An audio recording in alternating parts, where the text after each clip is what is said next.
우리는 지난 시간 에베소서와 빌립보서를 통해 감옥이라는 가장 좁은 공간에서 터져나온 가장 넓은 우주적 교회의 비전과 가장 깊은 기쁨의 비밀을 묵상했습니다.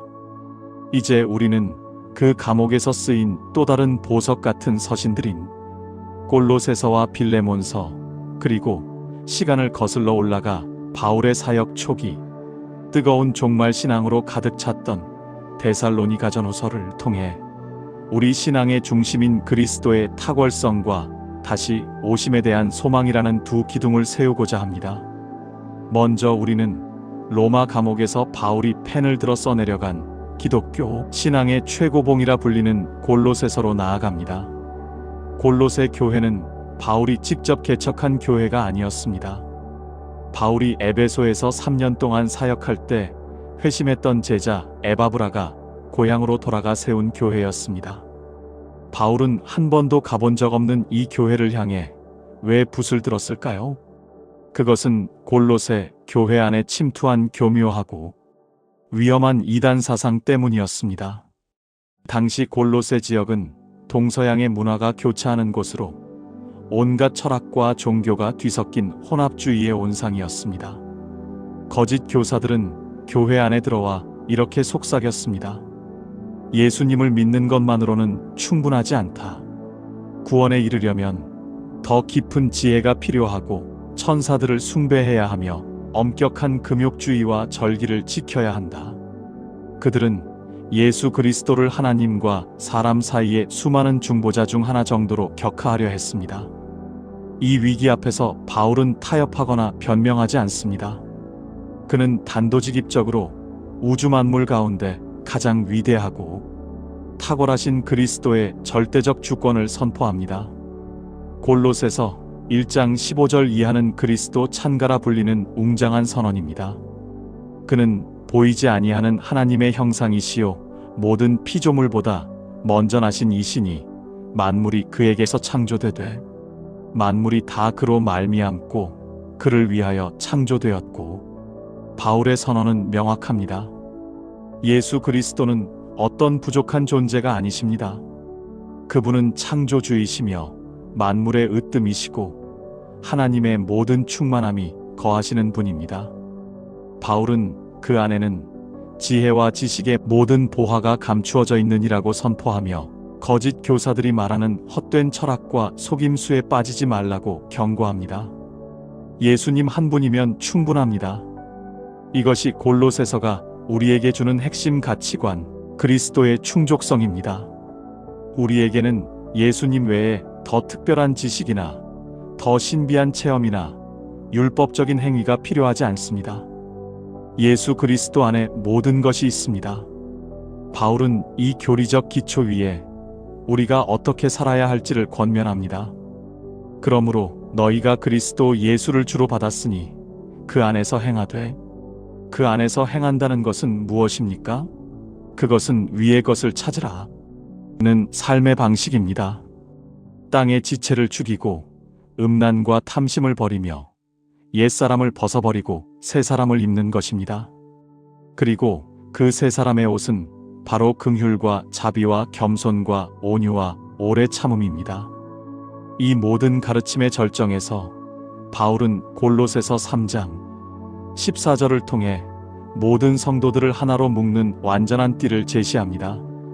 이 모든 것 위에 사랑을 더하라이는 온전하게 매는 띠니라. 지식도 중요하고 규율도 중요하지만 그리스도의 몸된 교회를 하나로 묶고 온전하게 만드는 것은 오직 사랑뿐임을 다시 한번 확인시켜 줍니다. 골로새서는 우리에게 묻습니다. 당신에게 예수 그리스도는 어떤 분입니까? 그분은 당신의 삶의 일부분입니까? 아니면 만물의 으뜸이신 전부입니까? 또 예수님이 우리의 전부가 되실 때 우리는 헛된 세상 철학에 흔들리지 않고 오직 그분 안에서 참된 만족과 생명을 누릴 수 있습니다. 우주적인 그리스도의 주권을 선포한 골로새서에 이어 우리는 바울 서신 중 가장 짧지만 가장 강력한 사랑의 혁명을 담고 있는 빌레몬서를 펼쳐봅니다.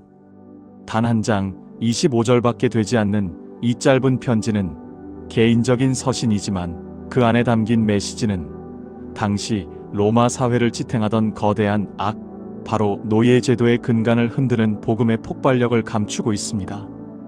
이 편지의 수신자인 빌레몬은 골로새 교회의 부유하고 신실한 지도자였습니다. 그리고 편지의 주인공인 오네시모는 빌레몬의 집에서 도망친 노예였습니다.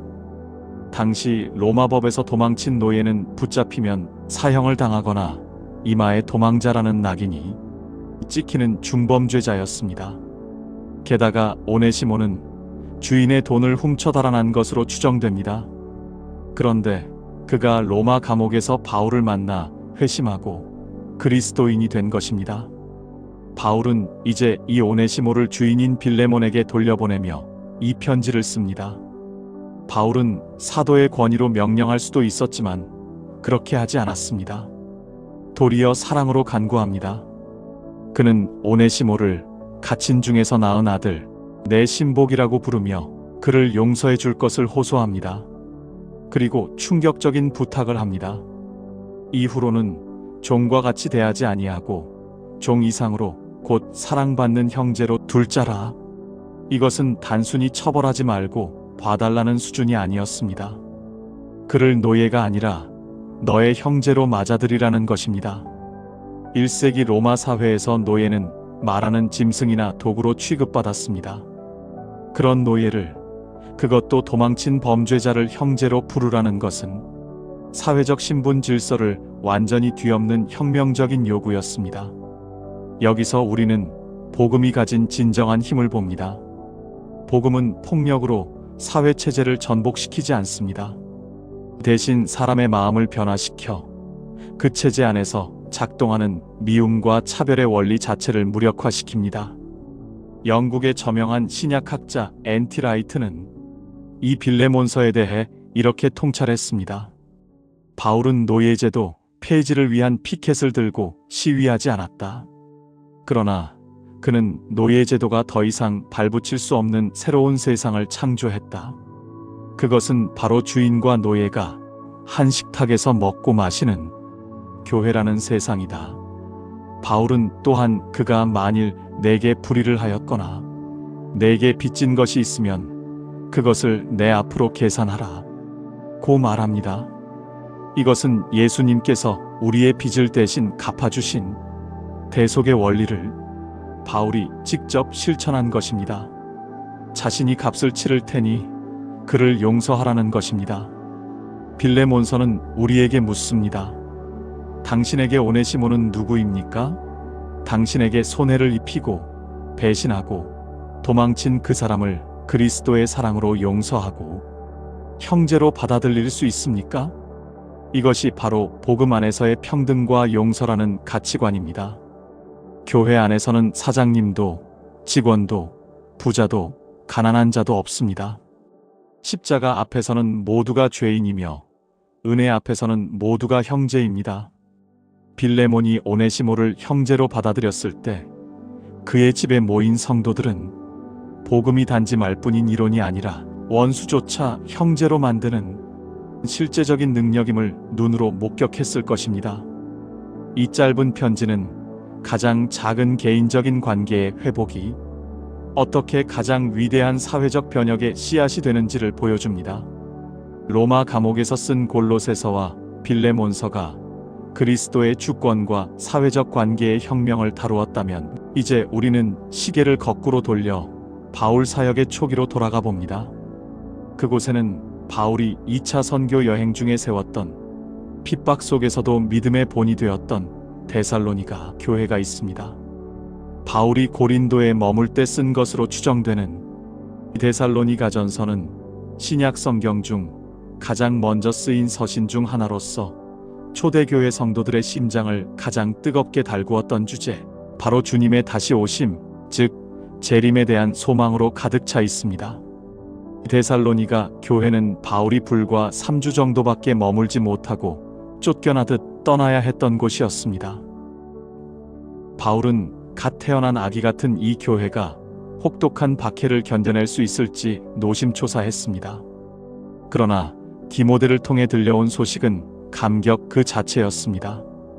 그들은 환난 중에도 믿음의 역사와 사랑의 수고와 소망의 인내를 가지고 마게도냐와 아가야 모든 믿는 자의 본이 되고 있었습니다. 바울은 이 기특한 성도들을 향해 붓을 들었습니다. 이 편지의 핵심은 고난받는 성도들이 어떻게 이 땅에서 거룩하게 살 수 있으며 그 삶의 최종 목적지가 어디인지를 보여주는 것입니다. 그 답은 바로 종말론적 신앙에 있었습니다. 먼저 바울은 종말을 기다리는 성도의 삶의 방식인 거룩함에 대해 강력하게 도전합니다. 데살로니가는 항구 도시 특유의 성적 타락이 만연한 곳이었습니다. 바울은 선포합니다. 하나님의 뜻은 이것이니 너희의 거룩함이라 곧 음란을 버리고 하나님이 우리를 부르심은 부정하게 하심이 아니요 거룩하게 하심이니 많은 사람이 하나님의 뜻이 무엇입니까? 라고 묻습니다. 직장을 옮기는 것, 결혼하는 것 등 구체적인 선택을 궁금해합니다. 그러나 바울은 단언합니다. 하나님의 가장 분명한 뜻은 당신이 성공하는 것이 아니라 당신이 거룩해지는 것입니다. 종말을 기다리는 신앙은 현실 도피가 아닙니다. 오히려 오늘이라는 시간 속에서 내 몸과 마음을 구별하여 하나님께 드리는 치열한 거룩함의 싸움입니다. 그리고 바울은 데살로니가 교인들이 가지고 있던 가장 큰 슬픔과 의문에 대해 답합니다. 당시 그들은 예수님이 곧 오실 것이라 믿었기에 주님이 오시기 전에 죽은 성도들은 어떻게 되는지, 그들이 재림의 영광에서 제외되는 것은 아닌지 걱정하며 슬퍼했습니다. 이에 대해 바울은 기독교 종말론의 가장 장엄하고도 위로가 되는 청사진을 제시합니다. 형제들아, 자는 자들에 관하여는 너희가 알지 못함을 우리가 원하지 아니하노니 이는 소망 없는 다른 이와 같이 슬퍼하지 않게 하려 함이라.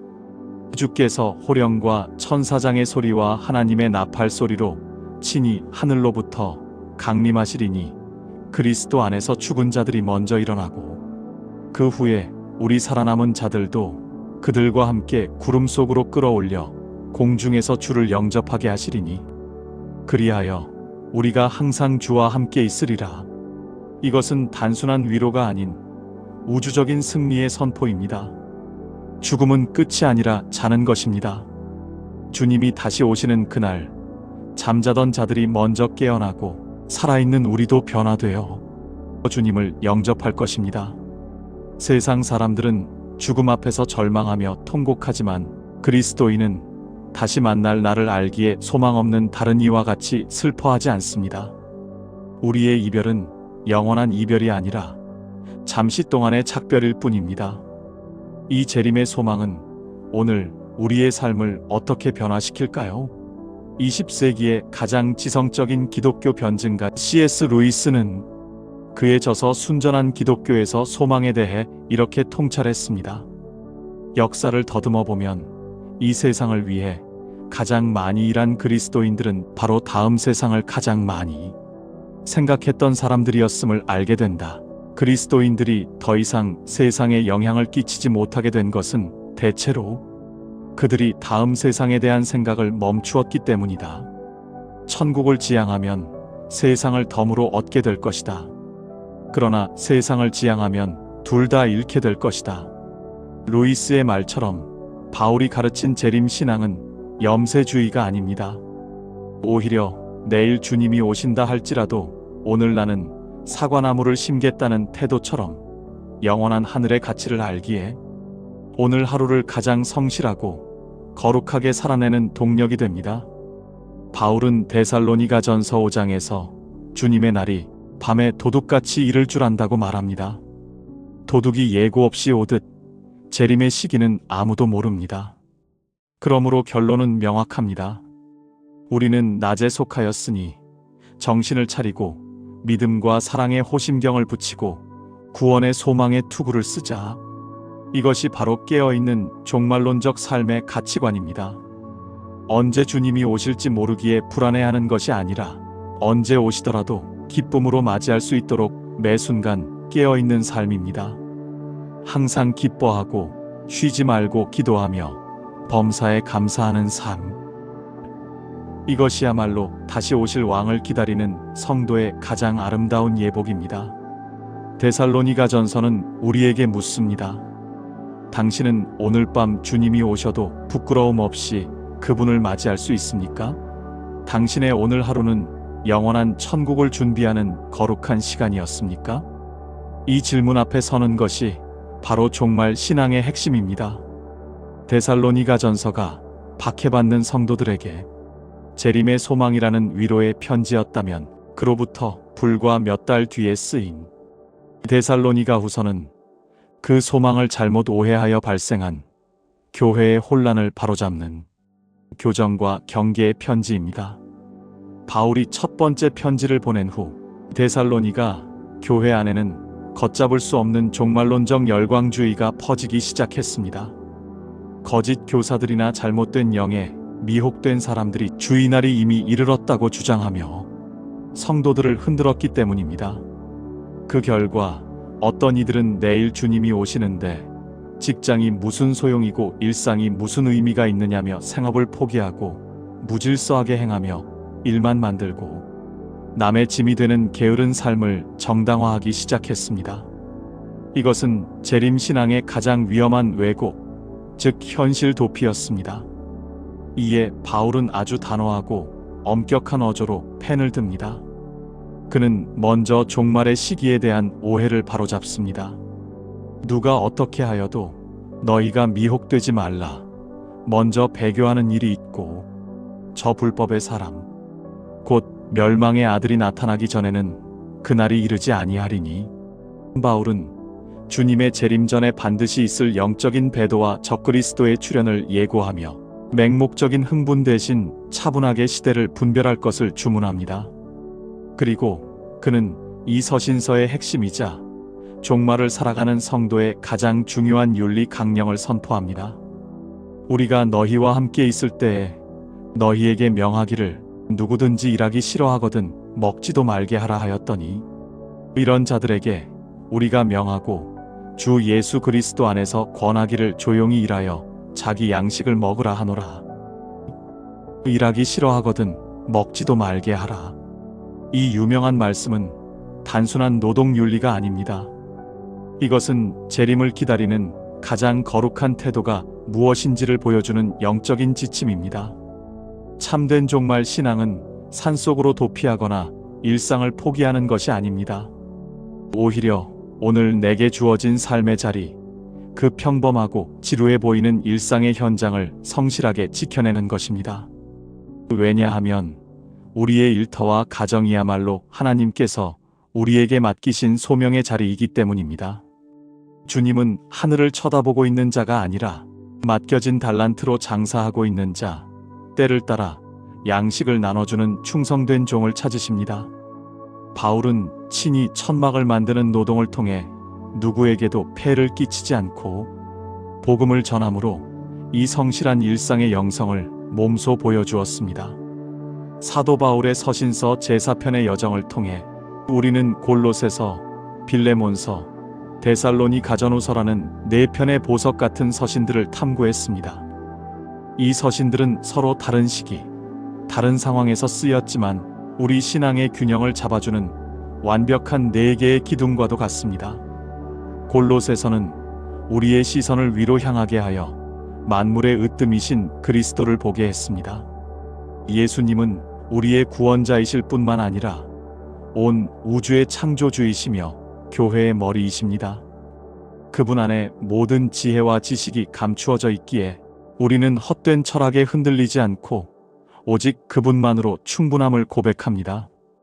빌레몬서는 우리의 시선을 옆으로 향하게 하여 형제 사랑과 용서를 실천하게 했습니다.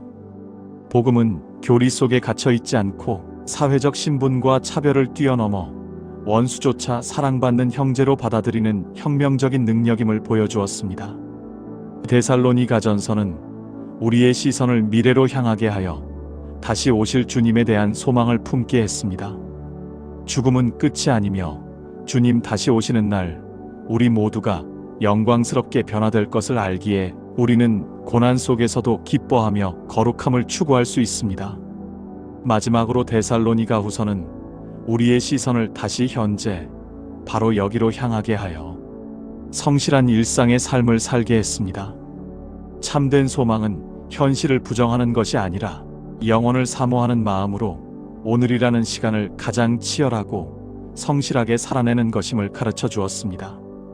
이 네 가지 가치관, 그리스도의 주권, 사랑의 실천, 재림의 소망, 일상의 성실이 조화를 이룰 때 우리는 비로소 세상이 감당할 수 없는 건강하고 능력 있는 그리스도인으로 서게 될 것입니다. 만물의 으뜸이시며 영광의 소망이 되시는 주 예수 그리스도여, 오늘 저희는 사도 바울의 서신들을 통해 주님이 누구시며 저희가 무엇을 소망하며 어떻게 살아야 하는지를 깊이 깨달았습니다. 저희의 눈을 열어주사 골로새 교인들처럼 세상의 헛된 철학이 아닌 오직 그리스도의 충만함을 바라보게 하시고 주님 한 분만으로 만족하는 믿음을 허락하여 주옵소서. 또한 빌레몬처럼 저희에게 상처 입힌 자들을 그리스도의 사랑으로 용서하고 형제로 받아들이는 넉넉한 마음을 부어 주옵소서. 주님, 저희가 데살로니가 성도들처럼 다시 오실 주님을 간절히 사모하는 신부의 영성을 갖게 하옵소서. 그러나 그 기다림이 현실 도피가 되지 않게 하시고 오히려 오늘 저희에게 주어진 가정과 일터, 학업의 자리에서 묵묵히 땀 흘리며 조용히 일하여 자기 양식을 먹는 성실한 청지기가 되게 하여 주옵소서. 종말의 때가 가까울수록 거짓된 미혹에 흔들리지 않고 말씀 위에 굳게 서서 믿음의 역사와 사랑의 수고와 소망의 인내로 주님 오실 길을 예비하는 거룩한 교회가 되게 하여 주옵소서. 지금도 하늘 보좌에서 세상을 통치하시며 속히 다시 오실 우리 주 예수 그리스도의 이름으로 기도드립니다. 아멘. 이 영상이 주님의 은혜를 나누는데 도움이 되셨다면 채널을 위해 구독과 좋아요로 마음을 표현해 주시기를 부탁드립니다.